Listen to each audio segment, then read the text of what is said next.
So one year I made myself Cleopatra, and I had this gorgeous big piece of red cloth, and down the front a whole gold stripe about this wide. And then I had a gold bracelet for the arm. Oh, Well, of course, I weighed about 112 pounds too. But when I walked in, most people were in the living room having a drink, sitting down or something. And the women all glared at me and then pretended they didn't see me. And the guys were deathly afraid of their wives, so they didn't do anything. But they secretly sort of were trying to say, I know they were looking at me and thinking, man, I'd like to take her to bed. You know, you just know that woman, right? Uh-huh.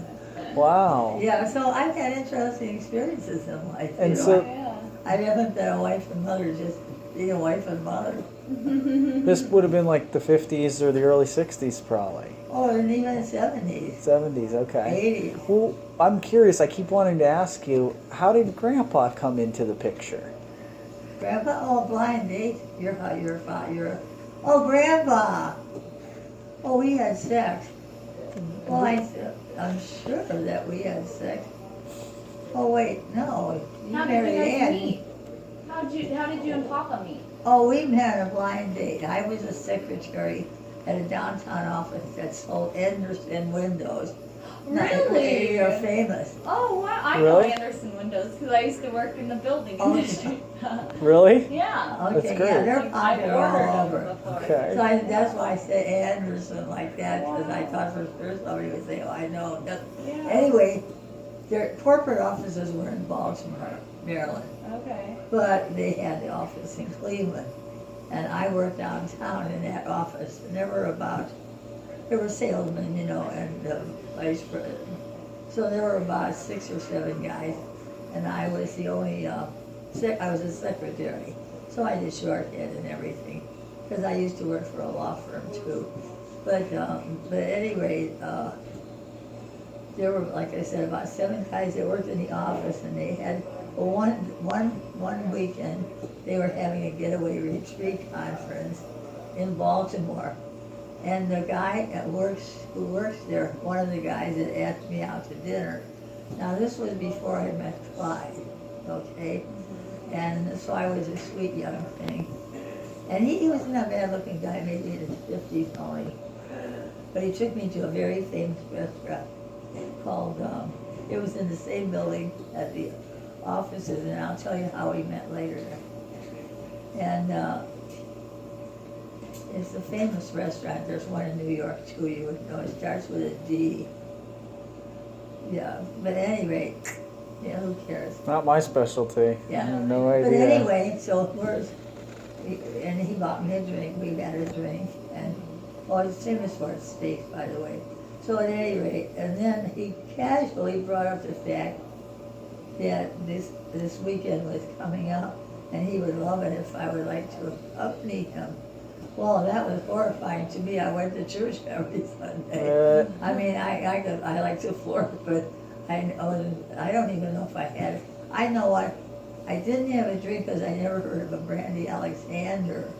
So for the drink before dinner, he bought me a brandy Alexander, and it tasted so delicious and sweet. And I thought, man, this is nice. I was really amazed. There was a vice president of the Cleveland Trust Company, which is the National Bank, the National Trust Bank, who invited me to a New Year's Eve party.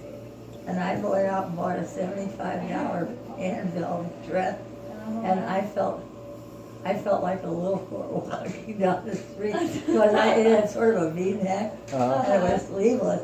And I had some big rhinestone earring hanging with it. But when I look back on it, I'm thinking, and then he picked me up in a taxi cab. And when he saw what the crummy neighborhood I lived in, he only came to the door. He had some roses. And I didn't invite him in the house because his outhouse would look better than our whole house. Oh my gosh. And you know, it's a shame when you can't invite somebody into your own home. But anyway, so I also went out and did a man in that caliber. And then so this guy asked me out, Robert was his name. I said, but I knew he was married and had 3 or 4 kids. Oh wow. Yeah, and I said, oh, I'm not really interested. I said, I really appreciate you taking me out to dinner, but I'm not interested in going away, because I knew what that meant. Yeah. And I wasn't interested in that. And there's one other man that was well known that invited me out for dinner. And then after that, I met Clyde, and then everything died down. Because I wasn't interested in being somebody's mistress or whatever you want to call it. I could have probably had a great life. I could have been a bunny. I think, I could have been a you for a bunny. I really believe that. Not because I'm egotistical, but because you know what to attract. Right. And we like to attract other people. Right. But you weren't looking for money, at least at the Oh, time. You were heavens, looking no, for a right. husband, that you wanted to start a family. Oh yeah, well I had been like a prisoner inside that world in my house for so many years, going just to school and libraries, that I never really dated. There were no guys in the neighborhood that were with, they all went to local bars and got drunk all the time. And that's what my father did, so there was no way I wanted to do that. Right. And so, but I didn't know, how do you get out of this hole? It's like a rat hole you're in. And I can feel sorry for people who are born into poverty and stuff anyway. They say, pull up their bootstraps. Hell yeah. You're trying to dig enough dirt out of that rat hole to get out. So it was just a fluke. So I'm working at this nice place I told you about, the Anderson Windows. And there was a young girl there. I hadn't met her prior. She was a couple years younger than I, which is in your early 20s. She was a very nice person. We just became friends. So I said, she was a receptionist. So we'd sit and talk on our break and stuff like that. And that's all we were, just acquaintances. She was very nice. Well, anyway, one day she told me that at Cleveland State University, there was a big, it was the harvest dance, they called it. Colleges had a lot of proms those days. Yeah.